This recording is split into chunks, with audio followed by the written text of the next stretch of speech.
Assalamualaikum warahmatullahi wabarakatuh. Perkenalkan, nama saya Fika Ledasina dari kelas 12 IPA 1. Di sini saya akan mereview film Interstellar. Interstellar adalah film arahan Christopher Nolan yang sudah ditunggu-tunggu tayangnya sejak trailer pertamanya. Beredar akhir tahun 2014 dengan rating 9,4/10 dari IMDb. Rasanya pantas Interstellar menjadi salah satu film yang wajib ditonton. Christopher Nolan terkenal sebagai pembuat film yang gemar mengeksplorasi berbagai konsep filosofis, misalnya ruang dan waktu dalam film Inception. Walau Interstellar lebih banyak ditulis adiknya, Jonathan Nolan, kecenderungan itu tetap kental. Tidak tanggung-tanggung untuk Interstellar, Nolan bersaudara mendaulat seorang ahli teori-teori gravitasi dan astrofisika sebagai konsultan film ini. Bagi para penggemar film Nolan, tentu ide-ide rumit justru menjadi alasan utama mereka menonton Interstellar. Namun bagaimana dengan penonton lainnya? Apakah malah mereka merasa gentar apalagi durasinya lebih dari 2,5 jam? Apabila sedang menonton trailernya, Citizen sudah melihat tokoh utamanya adalah Cooper, Matthew McConaughey. Tinggal di rumah sederhana dan mengendarai truk tua. Kehidupan mereka terlihat seperti berasal dari beberapa puluh tahun lalu, hingga Cooper membuka sebuah laptop. Interstellar bercerita tentang masa depan ketika bumi mulai rusak dan terlalu banyak manusia kelaparan.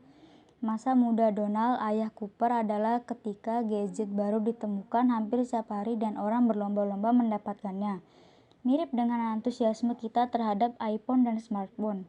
Tidak ada kepastian seberapa jauh cerita Interstellar dengan masa kini, tapi kita bisa menganggapnya sekitar 70 tahun dari sekarang.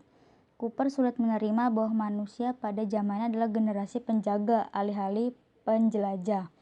Dia percaya bahwa berusaha bertahan hidup bukanlah dengan bertahan di bumi yang semakin tidak ramah, melainkan mencari tempat baru di antara bintang-bintang.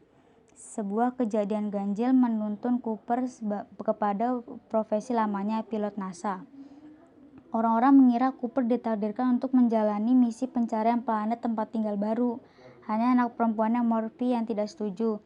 Ketika konflik cerita dalam Interstellar didorong oleh naluri manusia untuk bertahan hidup, naluri ini didorong oleh cinta manusia kepada orang-orang terdekatnya. Beberapa kali dua hal ini berbenturan, seperti saat Cooper kesulitan meninggalkan keluarganya. Tapi naluri bertahan hidup juga bisa berwujud menjadi sosok menyeramkan, dusta, pengkhianatan, bahkan kekerasan. Interstellar menghadirkannya dengan sangat manusiawi. Walau kesal, mungkin kita dalam hati mengaku bisa saja melakukan hal yang sama. Pada dasarnya, mereka harus pergi sangat jauh karena tidak ada planet dalam jangkauan manusia yang bisa menampung manusia. Itu berarti mereka harus pergi jauh daripada tata surya kita, bahkan galaksi Bima Sakti, padahal bahan bakar dan usia manusia tidak cukup untuk sampai ke sana. Itu berubah ketika 50 tahun sebelumnya lubang cacing muncul di tata surya kita.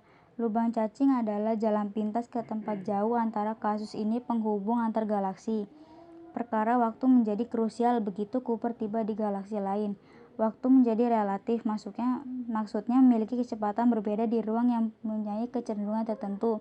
Ketika Cooper menjelajahi galaksi lain, dia harus mendatangi tempat di mana waktu berjalan jauh lebih lambat daripada waktu di bumi. Hal ini membuat Cooper terdesak untuk menuntaskan misinya secepat mungkin. Setidaknya demikian yang divisualkan dalam Interstellar.